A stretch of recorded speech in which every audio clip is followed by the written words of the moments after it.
Steve Bush, welcome to the show. Thank you. And so you're a photographer and an amazing photographer by what I've seen so far.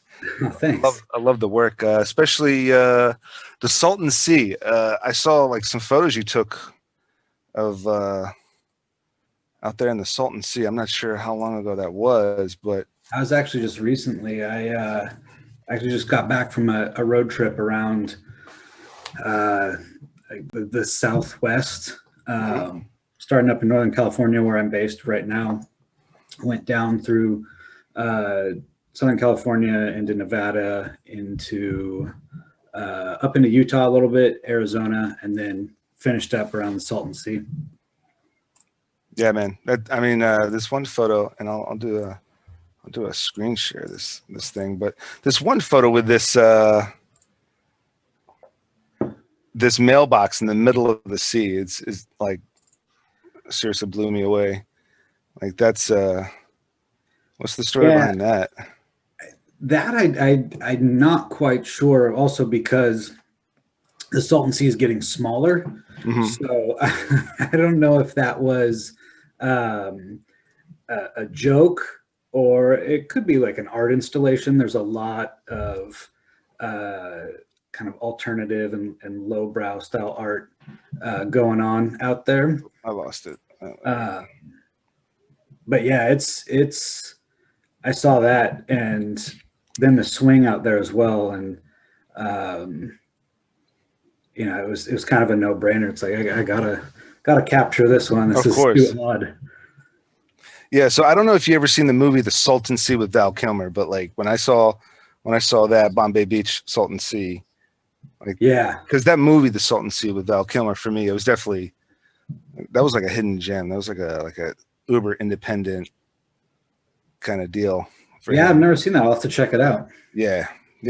So Steve Bush, photographer extraordinaire. Tell me a little bit more about yourself. What you've been up to. I'm obviously, you're an exceptional photographer. Tell me a little bit more about what what you do, what you've been up to. So yeah, I'm a photographer. I also do marketing consulting to pay the bills when I'm not shooting photos. In 2016, I kind of left the corporate world at a desk job working for a marketing agency. Pretty much like sold and gave away everything I own mostly, and hit the road. Just started traveling, living all over the world in different places.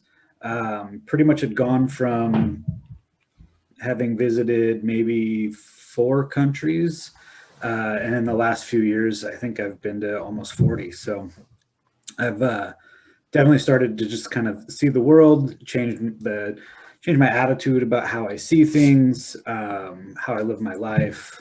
Went from kind of just the average American person to kind of a little bit more of a minimalist, in a sense, or maybe more of an essentialist.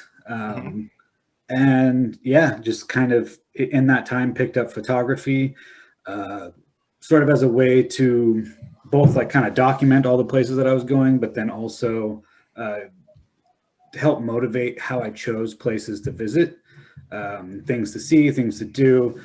I love going to the touristy, tourist trap places, in addition to places that are really off the beaten path or less visited.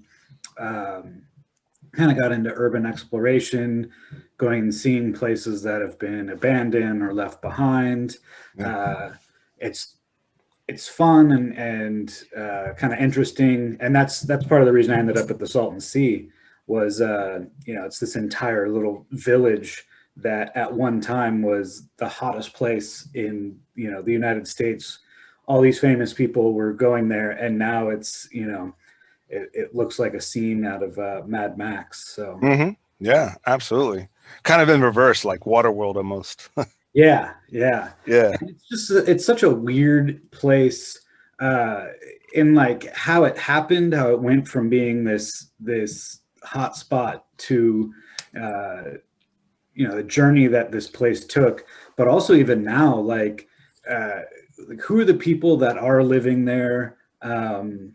You know, it's definitely a very difficult place to be, even for a couple of hours. So to imagine these people who live out there full time is crazy. Like the smell is just, I heard about it and I'm like, oh, you know, like I've been to a fish market. Like I get it. I know what I'm in for. And you know, it was no, November, so it was, you know, starting to get a little cool. And then out there, it's just the reflection of the sun off of like everything is just white ground. It's hot. So even though it's not hot outside, it's hot there. And then the smell, and it's not an easy place to be in, even when you're there with a purpose and shooting photos. It's usually a little bit easier to deal with sort of more uncomfortable surroundings, and Sure. that place was definitely towards the top of the list of tough. Tough just to be around it. Yeah. Yeah. So these people who live there full time, it blows my mind that they deal with that every day. So people that live there full time, like what, they just live, that's like their neighborhood, or are they there working, or what do you mean? Yeah. I'd imagine a lot of those people are on like disability or some other sort of like assistance. There's also a lot of farmland out there, so that there probably is a good number of people out there farming. And I'd imagine probably the drugs are going on out there as well. Everyone's living in trailers. It just kind of has that vibe too. But that's what, and it's funny you mention that. That's like a big plot point in the movie, The Salton Sea. With I think that it's kind of it became known for that. But even hanging out, I didn't see a ton of people, but the people that you do see, you know, it's definitely not like a glamorous like place for these people to be living. So I definitely think that the people are there are struggling or starting over, that kind of thing. Yeah. No, I get that. Yeah. Well, how have you been impacted by the current state of affairs in the quarantine?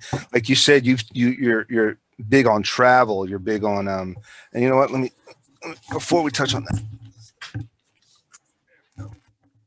You're a photographer. You get it. I gotta fix that lighting. There you go. More picturesque. I left the light on. But so how would you say you've been impacted? You know, since you're traveling, you're always going to, like you said, you're going to 40 different countries, and now it's, you know, have you? Yeah. I mean, so let's start. Like, how have you been impacted the last, what has it been now, 8 months? Yeah. Somewhere around that. I think maybe even a little bit more. Complete 180. My lifestyle completely changed. I mean, up until March, I don't think I had been in the same place for longer than a few weeks for over a year. So, I mean, it was definitely a bit of a change. Being back in like the city where I grew up, staying with family. You know, I don't have a home. I don't have a car. I don't have stuff. So I was kind of, I got lucky that my sister has a guest bedroom in her house, and her and her husband invited me to come and stay with them pretty much indefinitely. So I was very lucky, because if it wasn't for that, I'm not quite sure where or what I would be doing. So it's been nice. I've been kind of able to settle in and set up shop here, and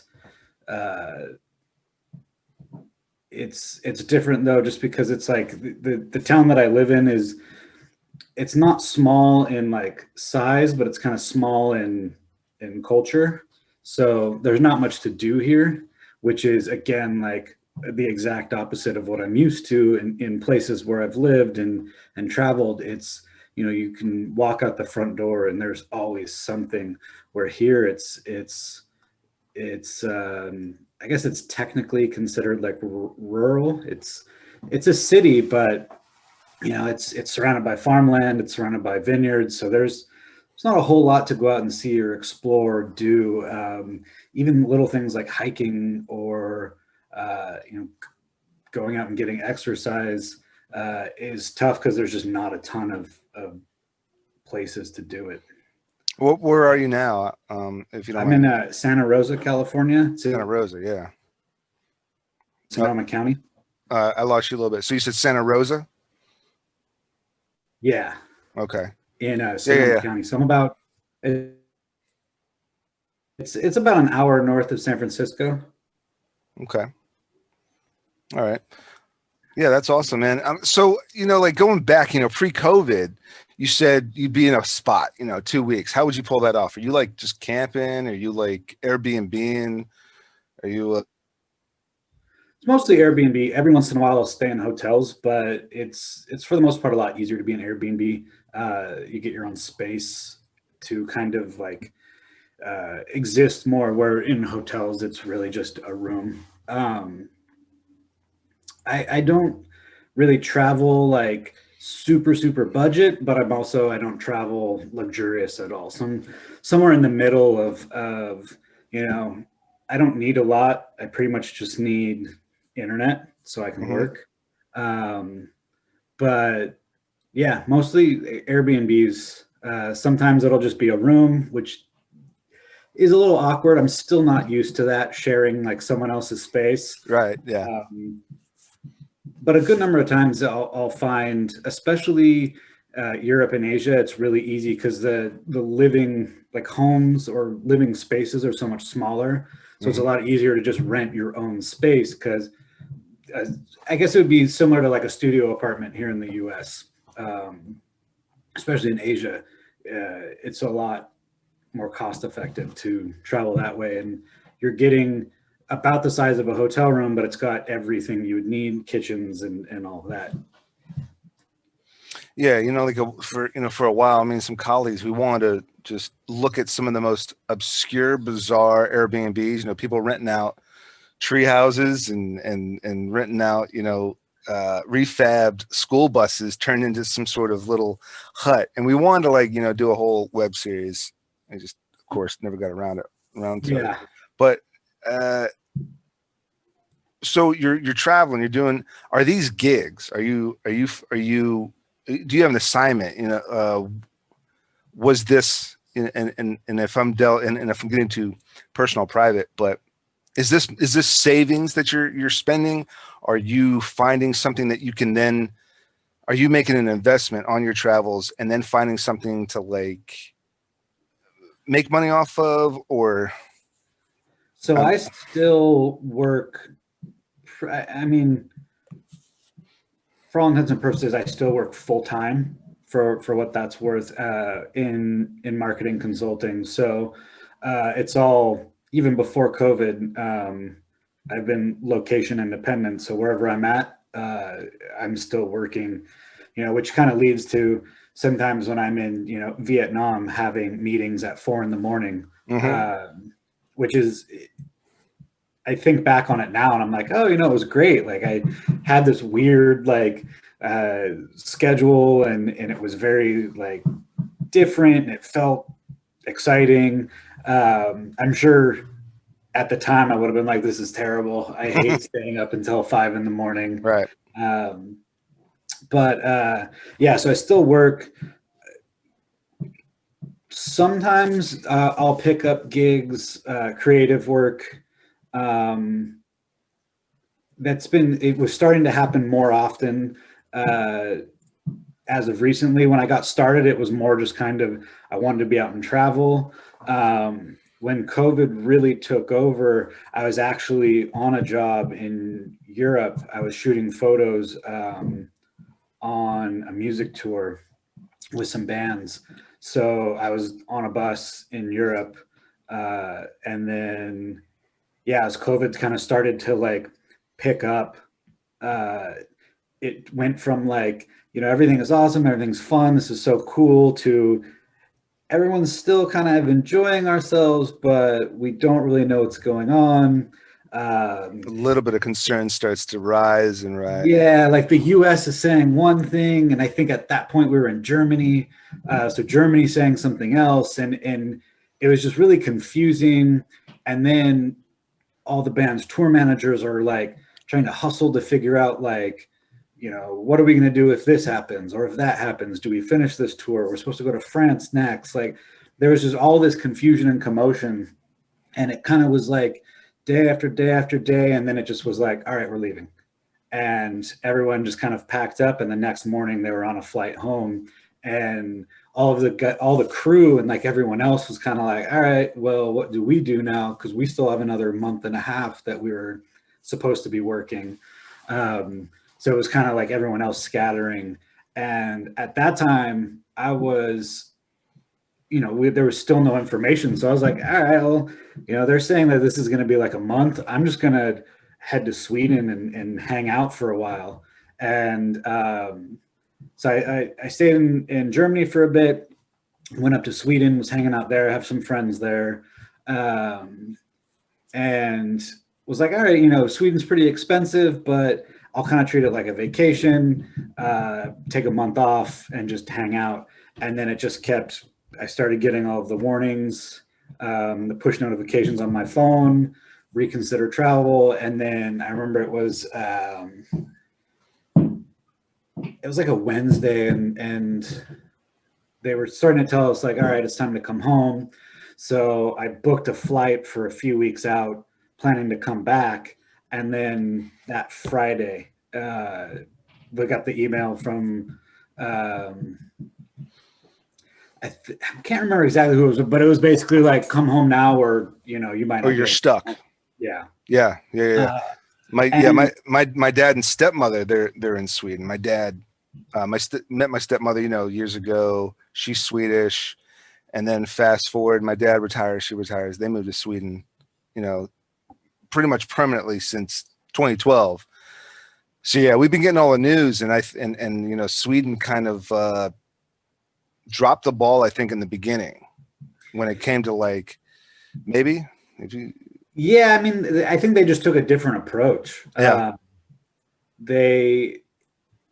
And it was weird too, because even when I was in Germany, things were starting to kind of shut down a little bit. And then in Sweden, it was like nothing was happening. And what month was this? This was in March. Yeah, March. Yeah. This is mid March. Mm-hmm. Everything was still open. People were still out. People weren't really wearing masks or anything, but you know, it's cold in Sweden in March, so everyone's wearing scarves and covering their faces because it's cold outside. Everyone's wearing gloves. Everyone's bundled up. So I think that there weren't those initial spikes there because people were not really paying attention to the virus, but just naturally the way that they live their lives in the wintertime is a little bit of more protected. Mm-hmm. Yeah. But I think once it warmed up and everyone was kind of ditching all of those extra layers, that's when it's really started to take off. But yeah, they never really even, I don't think, even shut down. I remember walking by bars and restaurants and things. Again, it's like wintertime, so people kind of hunker down, but still like everything was open. And you've raised a good point. I never even thought of that. You know, I guess it was kind of warm for us. It was starting to warm up, but yeah, you definitely got Sweden. You've got like colder countries. Yeah. People wear baklavas, you know, outside all day. That's a fucking mask, you know, and they're wearing scarves, they're wearing hoods, they're wearing gloves. They're not getting germs on them. Yeah. And then you got countries like Vietnam where, you know, even when I'm in Vietnam, you just wear masks because there's so many motorbikes. There's so much kind of like the air is, especially when you're near the street, it's just a little bit more dirty. So everyone wears masks to, you know, not get sick from breathing in exhaust all day long. And it's just customary. I think, you know, because I've discussed this on this show before. It's just more customary, especially in Asian countries. Some countries might have a lot of pollution, but some countries is just customary that if you're feeling under the weather, you wear the mask. Right. You know, if you're going to go to work and you think you have it, or you're going to get the cold, the flu, whatever, bronchitis, who knows, you wear a mask. And no one really questions it or disputes it. They don't feel that like their rights are being imposed on. It's just kind of like a common courtesy. But yeah, I mean, you look at a country like Vietnam where, you know, as a whole, those people are fairly obedient and follow their government as much as you can expect. And they shut down their borders and everyone stayed home for a month. And then they opened back up and life has been like normal with the exception of they can't leave the country. But other than that, like, I think it was May, everything just opened back up, never closed again. And, you know, they're going to bars and clubs. All my friends there I see on Instagram, I'm just like, oh man. No masks or masks? No masks, nothing. Because they locked that country down. They locked down and everyone stayed home for a month. I have a friend there who is... It is its own biosphere. Yeah. I mean, the border shut down. It's about the size of California. So, I mean, they just shut the country down. A lot of people left the cities, went home and stayed with their families in, you know, in the country.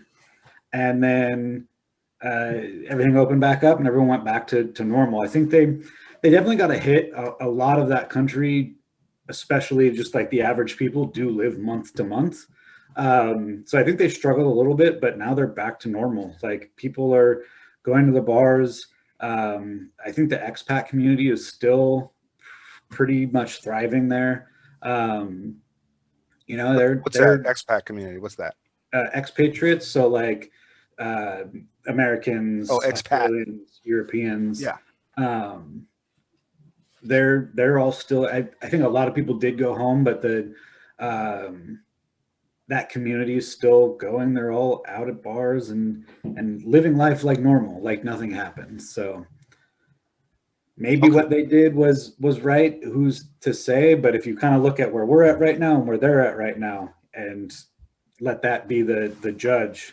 All right. I think that our as Americans, our independent spirit might have been what led us to be where we're at.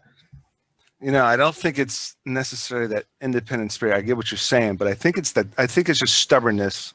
I think it's complacency. Right. I think it's spoiledness. I think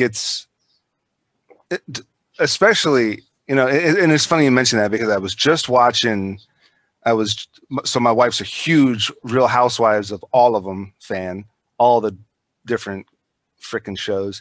And so I think it was the Real Housewives of Orange County. And half the cast, half these ladies are non-believers. And we were watching, and I think finally what's on TV now with the Real Housewives is the quarantine back in March, April, May, or whatever. And they're out. They're having parties with like 20 people over their house, no masks, not social distancing. They're non-believers. And so I think half the cast are non-believers, half the non-believers of that cast got it. Right.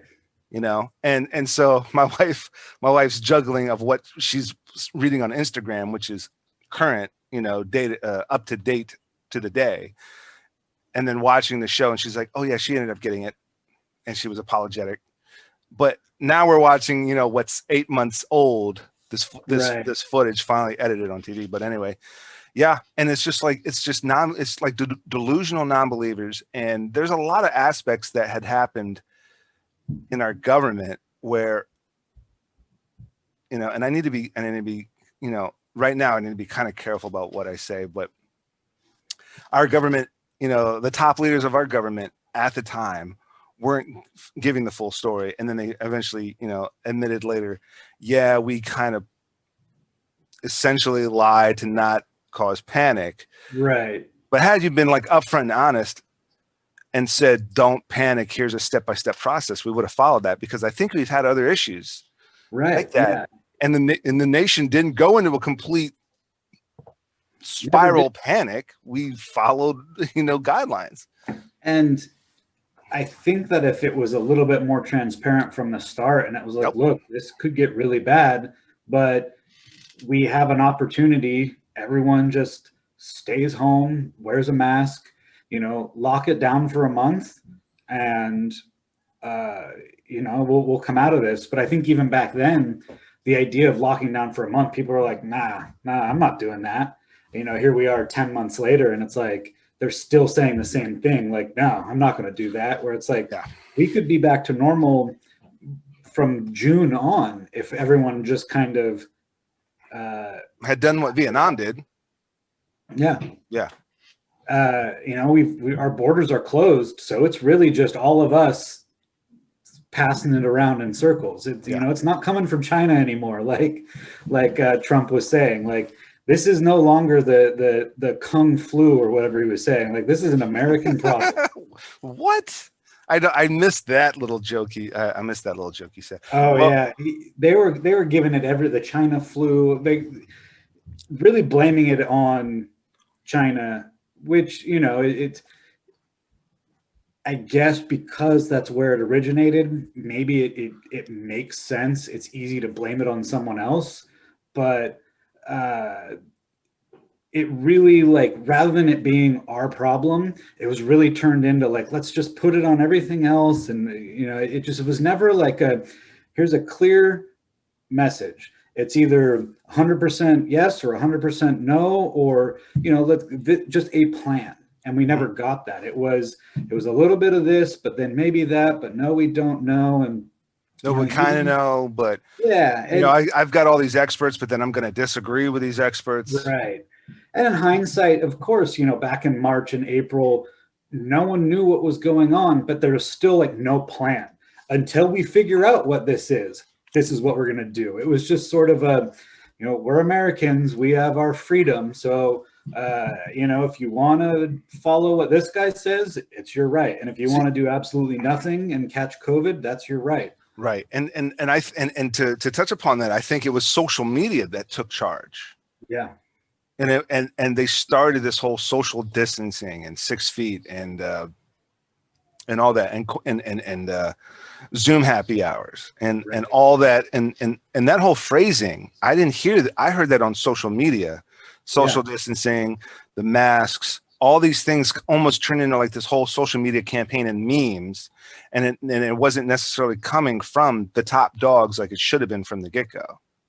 Right. Because I think a lot of and you see in the media, a lot of these people are like, well, my president doesn't wear a mask, so I'm not going to wear a mask. And then those people missed out on all this time. Who knows how many of those people ended up getting sick. And then somewhere down the line in August, the president finally like falls in and starts wearing a mask. And it's like, now all these people, they're just kind of like, if all they need is the right instruction, they just definitely were not getting it. And another thing to top that off is I don't know if the general public seems to understand that the president of the United States has a way better medical team just for him. Yeah. You know, because he got it. And then it was gone in a second. Because he's got like 1,700 different people, you know, pumping him full of 1,700 different things. Right. And then he just further politicized it. It turned into I had it. I'm old and fat. Like, I didn't die. Mm-hmm. But what he has access to is not even close to what even anyone not in the 1% would ever have access to. So it's not apples to apples, yet it's being treated that way. And all the people who blindly follow don't realize that. They just take everything at face value, which is dangerous, especially with someone who will never say like, oh, hey, you know, even I was given misinformation, so I was wrong. Mm-hmm.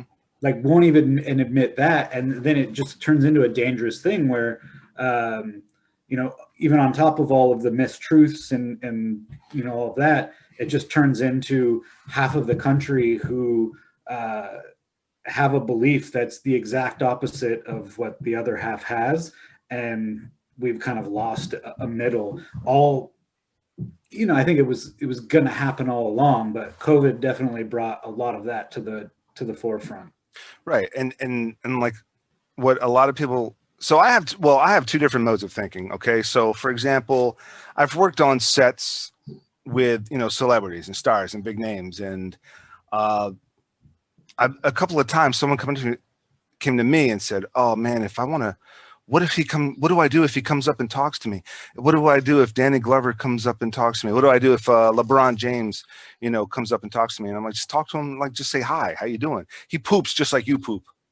Right. He's a guy, just like us.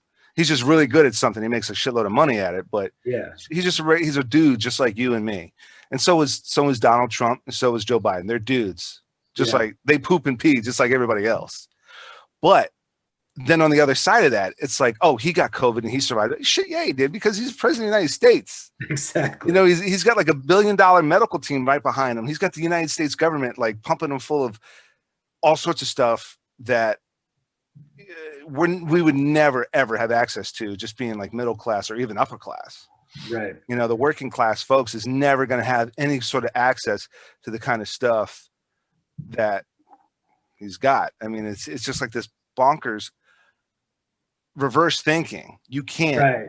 And so like these are the people that, oh, LeBron James, how do I talk to that guy? But if Trump has it and survives, and it's like, no, dude, it's the reverse. Exactly. It's like, Trump and LeBron James and Danny Glover and who else? Nick Cage. It's like these are regular guys. You're just like, hey, how you doing? I'm Glenn. Oh, hey, I'm a big fan. I love your work. Blah blah blah blah blah. But these guys poop and pee just like everybody else. Yeah. But on the flip side, it's like, yeah, they have access to shit we'll never even know of. Yeah, and to compare or even follow that is ridiculous. Like, and it's the same thing where people compare themselves or aspire to be how celebrities are, where it's regular people who see that famous people wear these clothes or drive these cars, and then they painfully go after those things, when it's like, a Prius would have been perfectly fine for you. There's no need for you to go broke to have a Tesla or, whatever it is. Like, I think that so many people are not happy with what they have. And then it kind of snowballs into getting them into places where now they don't even have what they want and they're still unhappy. And they're not even any closer to where they're trying to get, which is something that, kind of going back to when it was almost like a switch. I'd watched a movie about minimalism that a friend had sent to me, and it resonated really well. And I think pretty much, from the time that I decided I wanted to get rid of everything and start traveling and change my life to the day that I left was probably 4 months. So it happened fast, but not really like wanting or needing things anymore completely changed like the way I live my life, and stress and happiness and health and all that kind of stuff. When it's no longer like you're going after this job or this car or this house, and it's more just kind of like, I wonder where I'm going to wake up next week. And that was the only concern that I had in life, and it just completely changed everything. And I've been healthier and happier. And I've spent most of the Trump presidency out of the United States, so really much easier to ignore the news and all of that. American politics, being back for this past few months, it's like you can't escape it. And it takes a tax on you, the politics, but then just the lifestyle as well. And it's really easy to fall into. And like I've even, now that I have a place where I can put things, I'm already back to like, oh, I'll buy this thing. I have somewhere that I can put it. Whereas before, it's like I literally have no room in my suitcase or my backpack. So if I want this, I have to get rid of something else. Mostly just out of like the nature of what my life was like. So I'm very much looking forward not only to just kind of being back to traveling, but also kind of getting back to that much more simpler lifestyle. Yeah. What's that minimalist movie? I think it's just called Minimalism. It's on Netflix, or it was.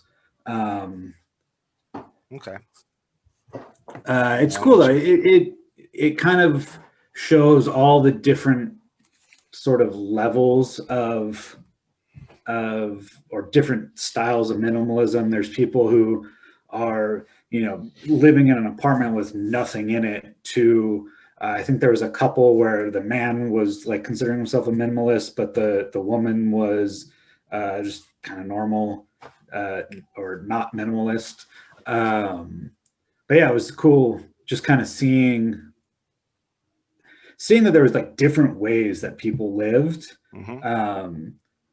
I was living in Los Angeles and was very much around a lifestyle of like, you need to have a nicer car, you need to get a better job, vice president isn't enough, you need to be EVP at a bigger company. So it was just this always kind of around people who were stressed out about the relationship with their boss, or sitting in traffic for an hour and a half every day. That's an hour and a half of each day of your life that's just gone, sitting in a car stressed out because you're in traffic. Right. Like, that's not it's easy to try and justify, but once you're not in it anymore, and I think a lot of people are realizing that now because they're all working from home, that's not like what we are supposed to be doing. That's not what we're made for. I think you get a lot of those Instagram travelers who will then say, like, sitting in front of a computer at work, that's not what we're supposed to be doing. And I think that that's a little bit too extreme. As humans, I definitely think our purpose is to work. Unless you can fill up that time with something else, we're not supposed to just kind of sit around and be lazy and not work. But sitting in a car on the way to work is definitely not. I don't think that's where we're supposed to be. Yeah, no, and during this last 8-9 months, me working remote, me starting this podcast, helped me get actually, some more paid, high end client kind of live streaming gigs, and I started working remotely, and I have not been busier in my life than I have during this quarantine, and I really haven't been driving. I was finally back on set yesterday on an acting gig, for a training video, Air Force training video.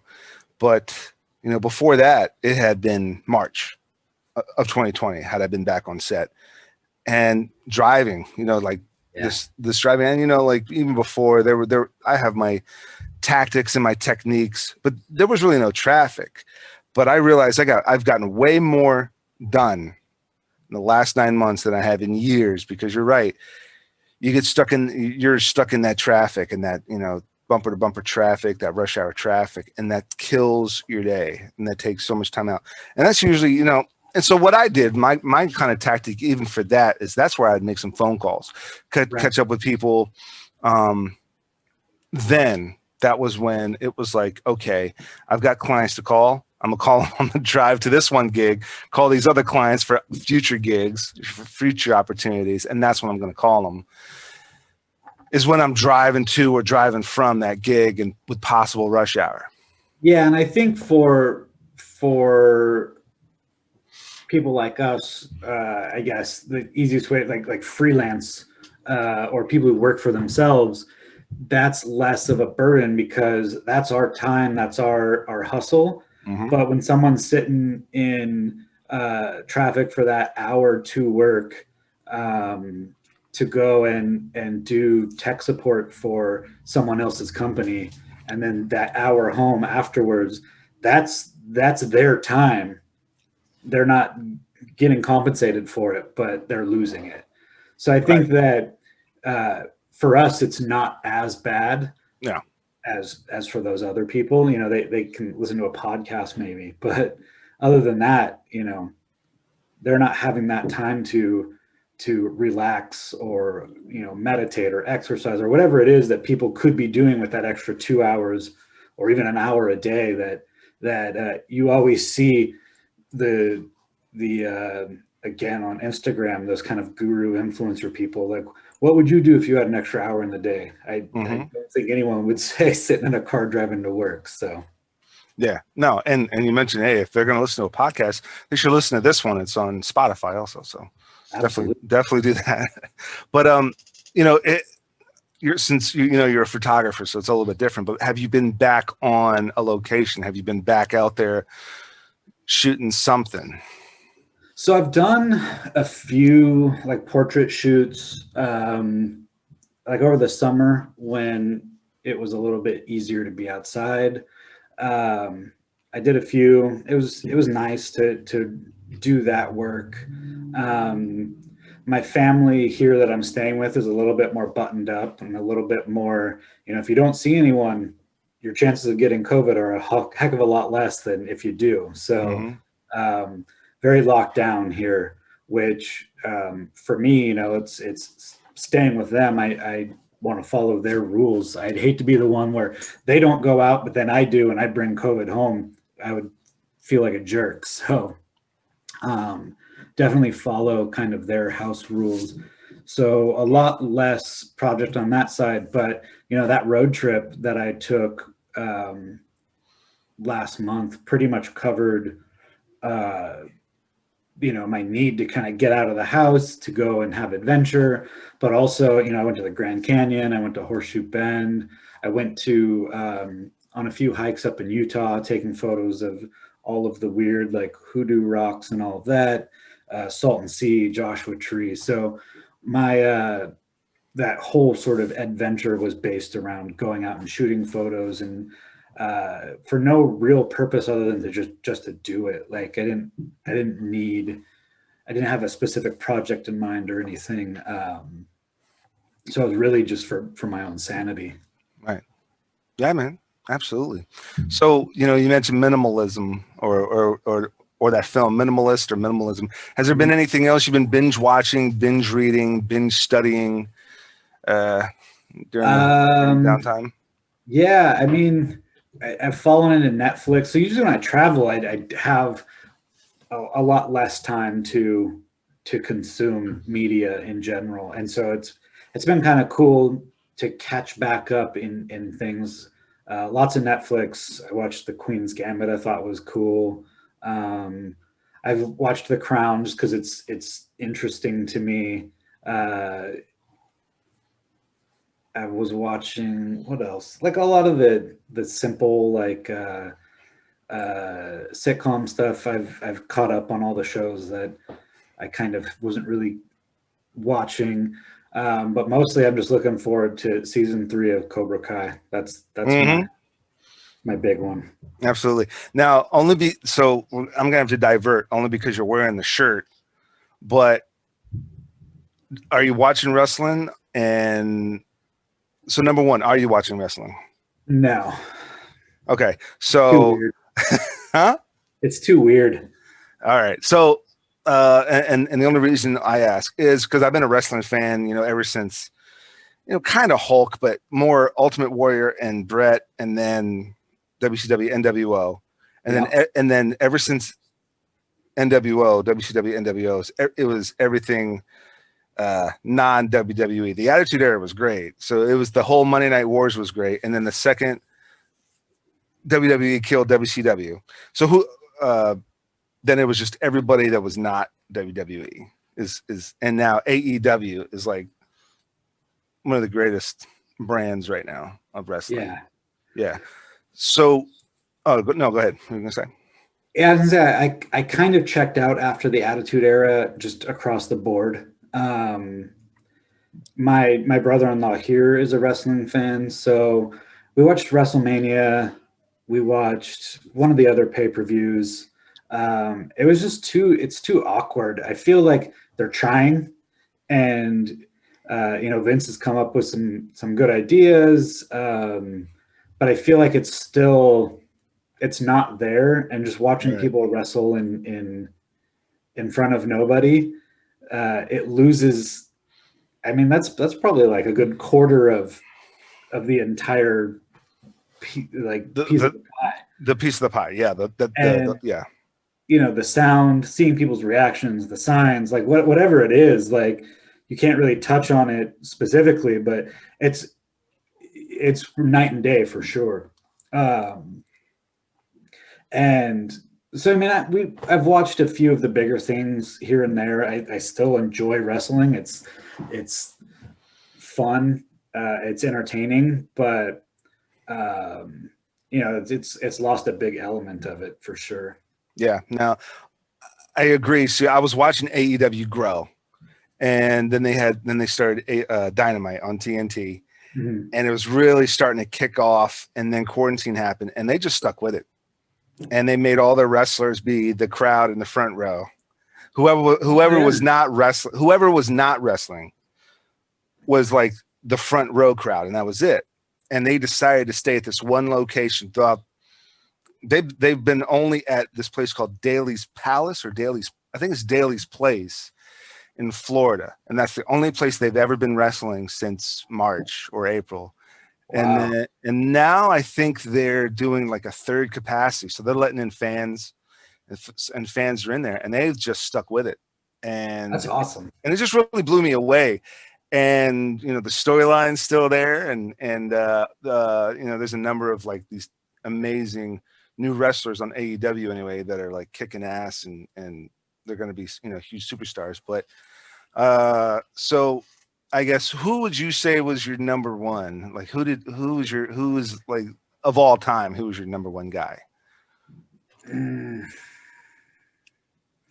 It would be hard to narrow down. Like when I was a kid, I loved Randy Savage. He was just such like a character. You know, Undertaker like was a perfect like character right when I was like starting my angsty teenage years. It's like, you know, here's the embodiment of all of that. And he was just like so cool and different.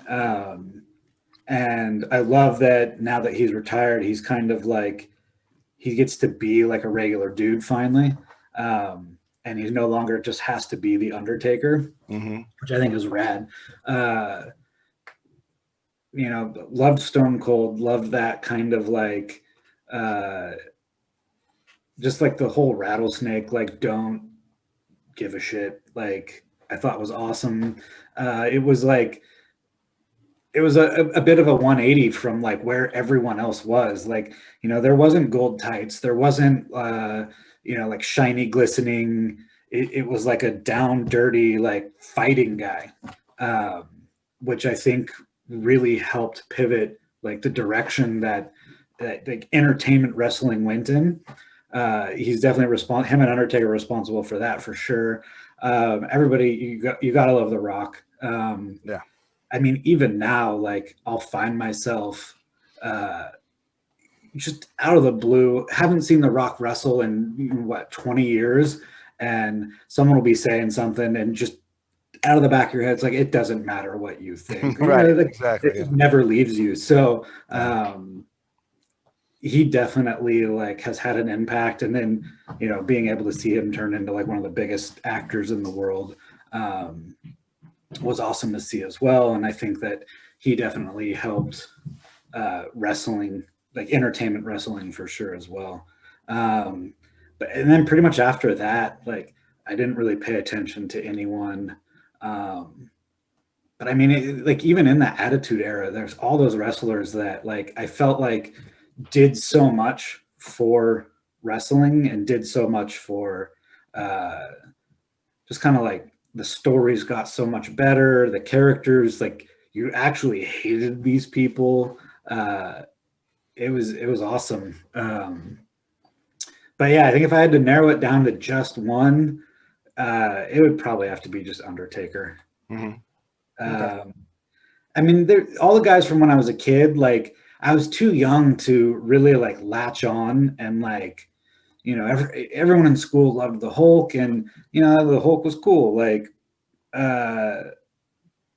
but he never, like, I guess maybe I was like a different type of person. So he never was like that. Like, I didn't have the lunchbox. I didn't have any of that.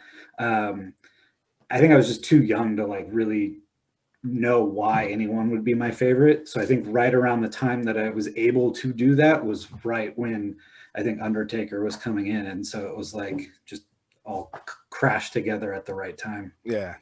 No, I mean, for me, it was definitely Macho. Like Yeah. Macho could just, his promos alone. Exactly. And I was always bitter, you know, and you know, come to find out years later, you find out about all the little backstage political bullshit, you know, Hulk was trying to pull. But Macho was, you know, almost just as big as Hulk. Way better at promos, way better character, way more outlandish. And the guy was jumping off of the top rope with those elbows. Exactly. And the guy was put, and Hulk had what, a body slam and a leg drop. I mean, Macho was on the top rope jumping, and then sometimes it would be a cage match. He's on the top of the cage jumping, you know, 40 feet off the top of the cage with an elbow drop. And like he was doing the high flying, risky stuff. And he had the mouth and he had the character. I mean, and I was just always like confused. The whole Macho and Miss Elizabeth thing. I mean, you have such like this opportunity for a much bigger, grander champion. And it was always ended up being just Hulk. But, you know, going like, you know, touch upon a Hulk and how he would play that backstage politics. But he was like everybody's buddy to their face. The Rock did not have to play any backstage politics. The Rock could destroy somebody's career on the mic in the ring. Yeah. And he did. I mean, he, you know, who was it? Badass Billy Gunn. Badass Billy Gunn was supposed to have a championship push. And so The Rock went out there just doing what he normally did. He was on the mic, ribbing on Badass Billy Gunn, and it destroyed his push. Nobody wanted to see Billy Gunn do it. They wanted to see The Rock keep going because he was just on the mic talking his normal shit. He definitely owned, like, pretty much everywhere he went, everything he did, like, and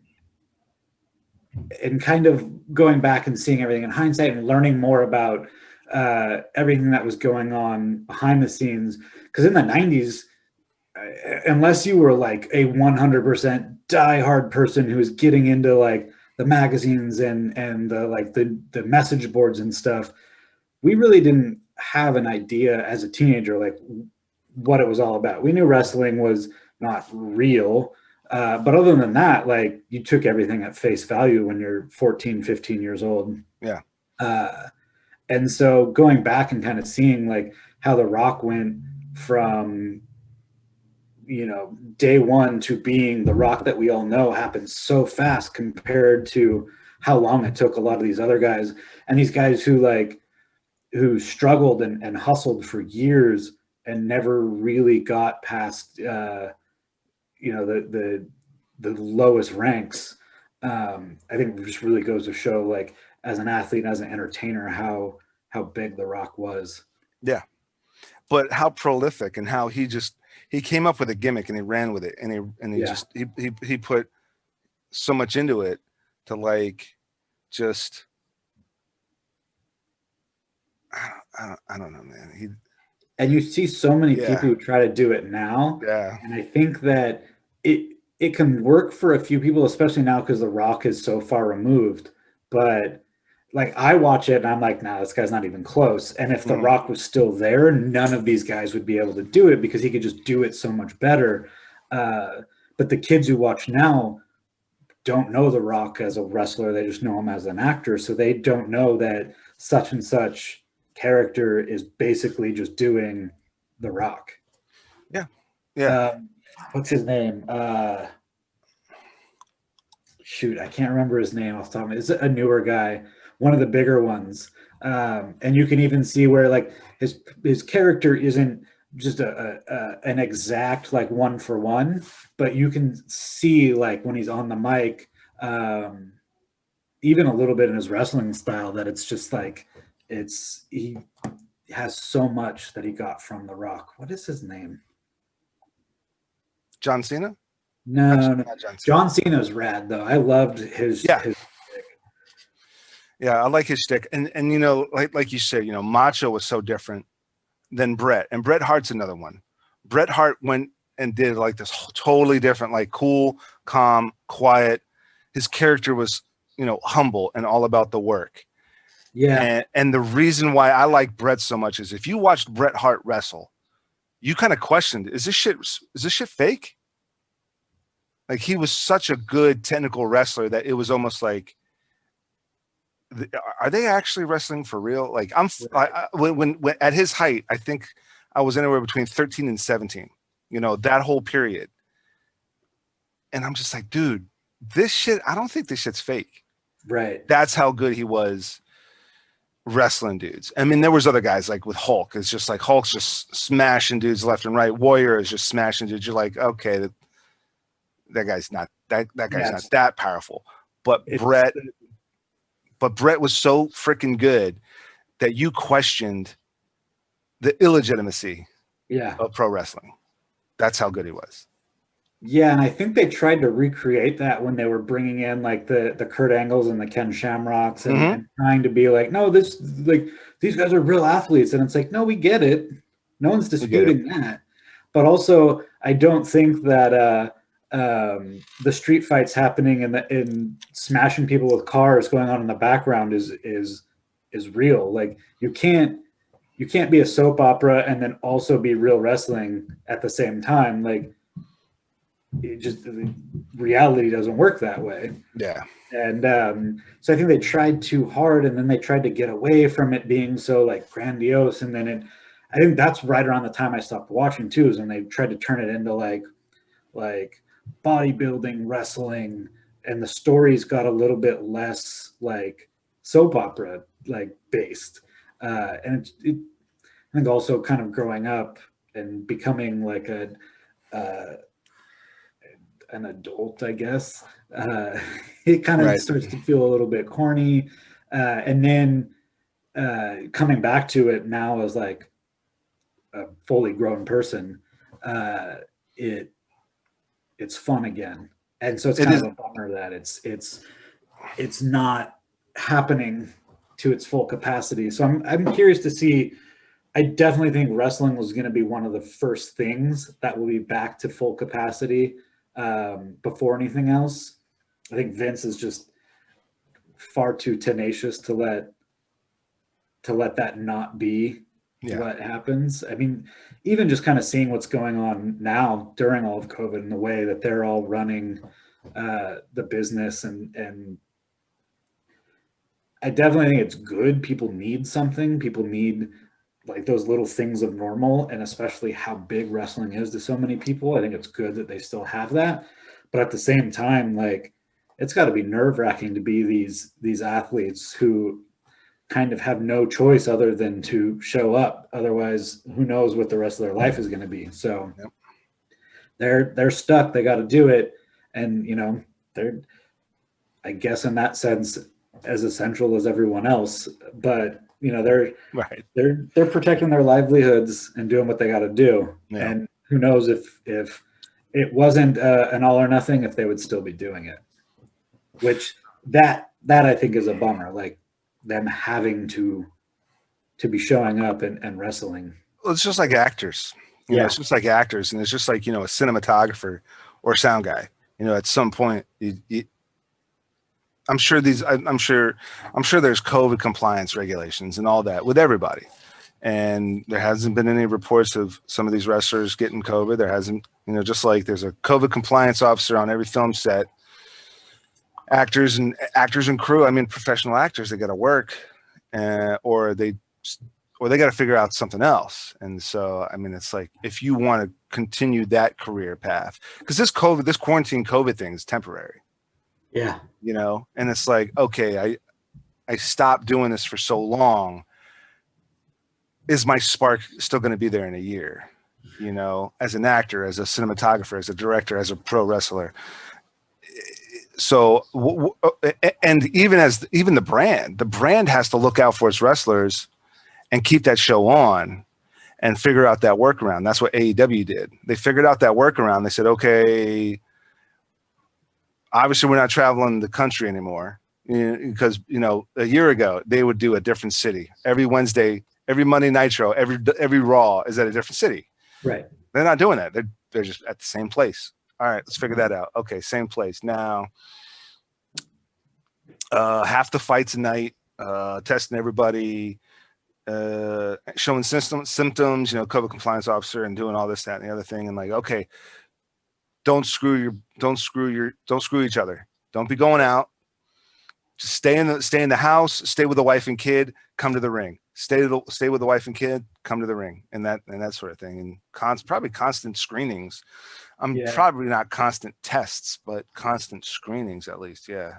And it's difficult too, because it's not even just them. When you've got so many people who are just staying with the wife and kid, but someone's wife goes out, or someone's kid is in school or has a play date, like it's so easy to get it and then spread it that it's really difficult to have a bubble that big and keep everyone safe. Yeah. Well, before we move on from wrestling, I highly suggest AEW. And if you want to watch some highlights of one of their wrestlers, my favorite wrestler right now is Orange Cassidy. He wrestles with his hands in his pockets because he's too cool for that. His whole gimmick is that he doesn't care. He's like, he's Mr. Whatever, I don't care. Walks around with his hands in his pockets. So if you were to like YouTube Orange Cassidy, you'd see some great freaking matches with him. He just doesn't care. Wrestles with his hands in his pockets. Does stuff off the top rope with his hands in his pockets. And so there was a ladder match, right? And you got to put the ladder up and then climb the ladder, grab the belt hanging from like the chain or whatever. And he just didn't care. He was like, he like tried to put the ladder up and it fell, and he just like, and he left. He didn't care. It's like his whole gimmick is so out of left field, which I think is good. There's the guy in WWE who has the whole like mental kind of follows the Mick Foley like Mankind vibe. Are you talking about the Fiend? Yes. Brian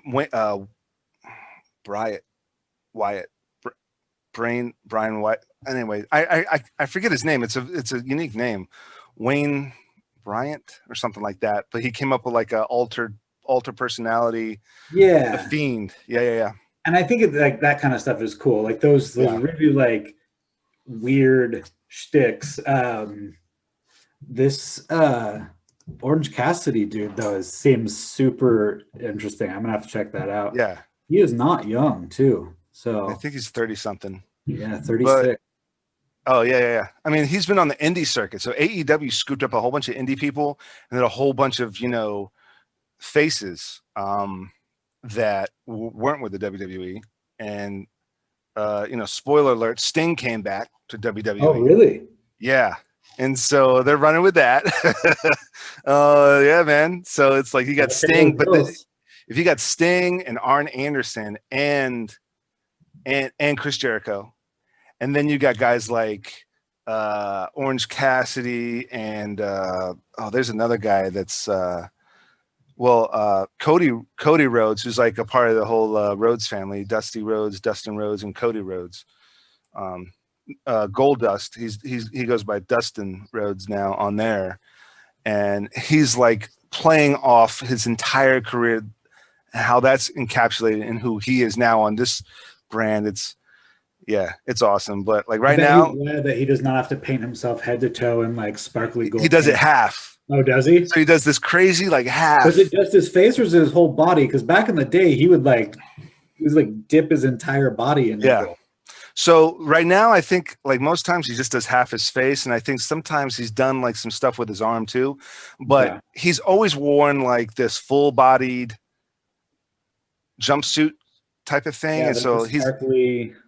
So it's not sparkly and it's not gold, but he's updated that to where it's like it's his current like brand.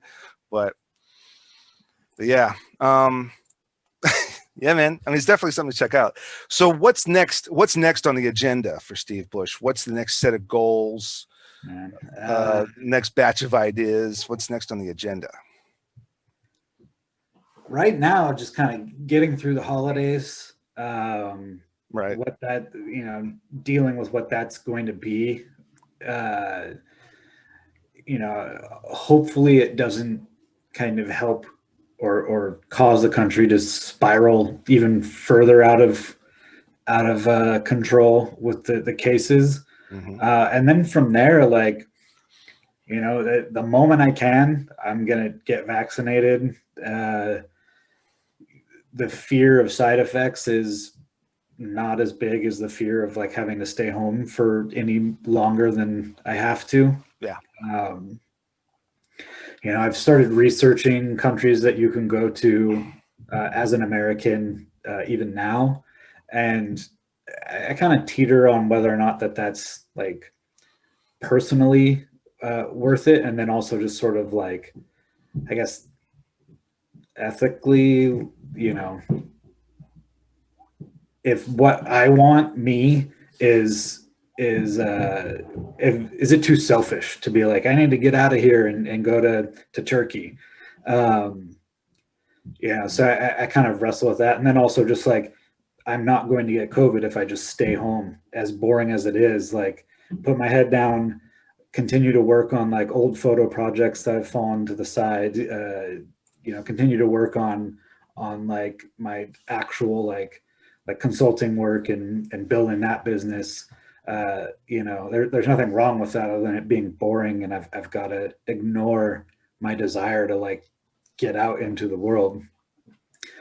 So part of me is in this gigantic rush, like I gotta get out of here. And then the other part of me is like, just, when it's the right time, it'll be the right time, and it'll be a hell of a lot easier than going any sooner than that. So, I mean, to be honest, I'm probably just gonna wait until it's open and I can freely travel again, and then, I'll be in Iceland or Portugal or something.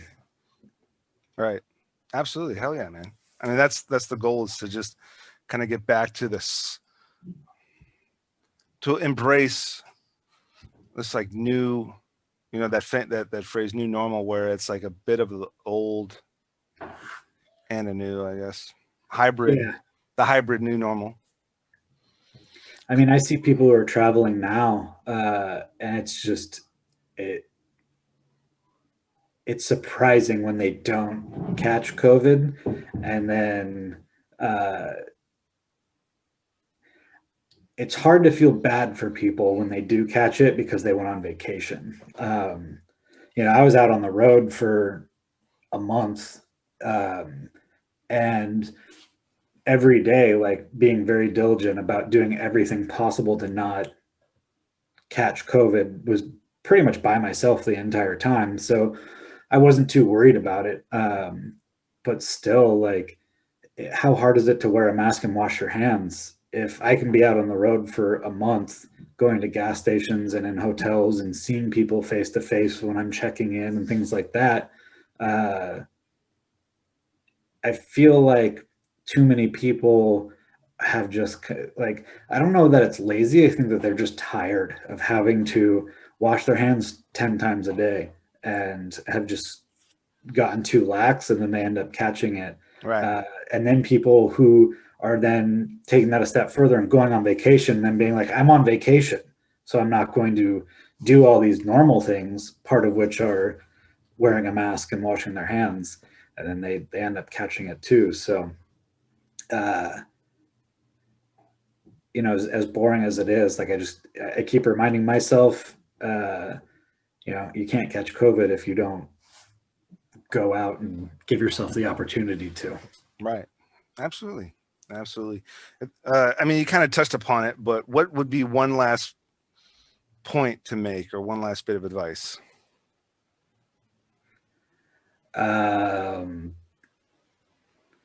I mean, I guess in general, just kind of like, I think about it a lot, like what I would want to tell people, or, you know, like ways that I could help people. And one is to like, oh man, this could be a long, long conversation, but like one is to just get out into the world, like obviously post COVID, like see the way other people live, see what other people's struggles are, see like what makes other people happy in other places, whether it's other states, but even more so if you can get into other countries, especially like third world countries, to see like, you know, there is no keeping up with your neighbors or keeping up with the Joneses or whatever in Myanmar. Like those people don't care if their neighbor gets a couple steps ahead of them. Like I think that there's seeing the way other people live really helped me kind of realize like what I need to be happy and what I don't. And